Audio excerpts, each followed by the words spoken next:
Assalamualaikum warahmatullahi wabarakatuh. Hai sedulur semuanya, saudara-saudara. Sekarang kita akan membahas lagi tausiah dari Ustadz Danu. Kali ini tausiahnya akan berjudul tentang asal-usul penyakit tipes. Bagaimana penyakit tipes bisa muncul? Nah, nanti akan dijelaskan oleh Ustadz Danu. Silakan disimak isi tausiahnya, Bapak, silakan. Iya, kalau tipes itu biasanya urusannya dengan keluarga, pembengkakan hati itu ada kekakuan dan emosi biasanya di keluarga juga. Kalau memang terkena tipes ya itu emosionalnya itu terlalu kuat. Jadi emosi, marah, entah itu marah disimpan, marah keluar, nanti nggak ngomong seharian kayak gitu 2 hari seperti itu. Tipes itu insya Allah seperti itu kurang lebihnya ya. Memang diserang itu di perut atau di daerah tulang belakang bisa, jadi punggung tergantung. Tapi tes darahnya memang keluarnya tipes insya Allah di situ. Jadi insya Allah kalau itu di keluarga hanya persoalan yang dengan keluarga aja. Kalau ibu tersebut dengan suaminya bisa, dengan orang tua bisa, dengan mertua bisa.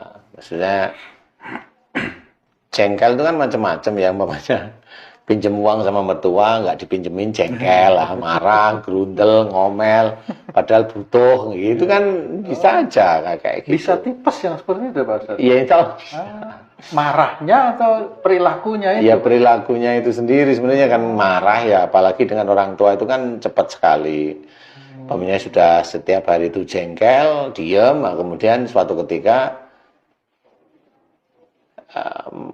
apa namanya ya pinjem atau melakukan sesuatu yang berhubungan dengan orang tua nggak dipinjemin atau umpamanya nggak pas, wah itu jengkel diem nggak bisa ngapa-ngapain. Nah itu bisa aja tipes, bisa aja.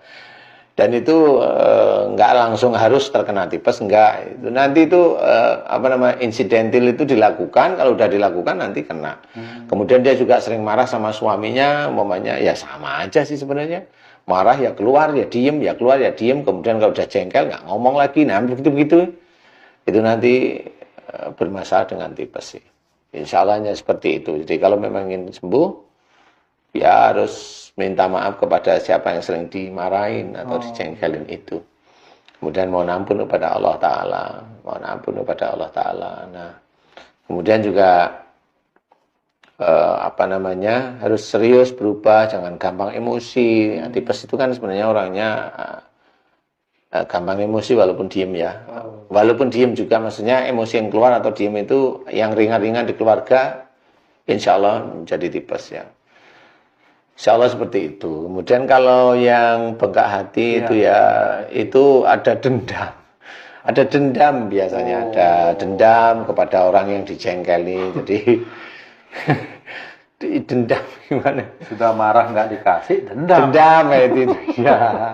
Bisa aja kalau mamanya dengan suami, mamanya ini kalau ibu-ibu ini jengkel kalau tiap kali minta uang bulanan nggak dikasih aja. Tapi suaminya kalau ada saudaranya minta dikasih, oh itu ya dendam beneran kalau udah itu. Ya banyak yang kasus seperti itu, akhirnya ya si suaminya itu dengan sengaja ya menjadikan keluarganya sakit-sakitan. Nah, istrinya pendiam tapi nggak tahunya dendam. Kalau saudaranya dikasih, kalau ininya dikasih, tapi kalau istrinya minta nggak dikasih, kan gitu ada. Banyak juga itu yang Kasus gitu tuh banyak sebenarnya ya. Kasih itu ya banyak. Ya banyak lah istilahnya. Kalau sama istri dikasih, kalau sama istri nggak ngasih, tapi sama istrinya orang lain dikasih, itu ya sama. Nah, itu beda persoalan. Beda persoalan ya. Jadi intinya emosi dalam keluarga inilah yang menjadikan panas di perut yang bisa nanti terdeteksi di darah itu tipes. Insya Allah seperti itu. Nah, caranya adalah ya berubah, kemudian lebih baik lagi, jangan emosional.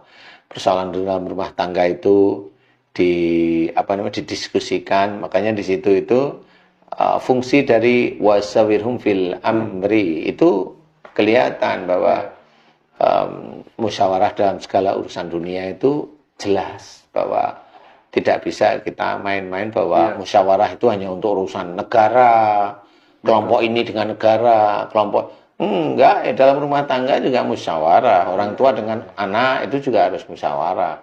Di dalam pekerjaan ya juga harus ada musyawarah, dicari yang terbaik.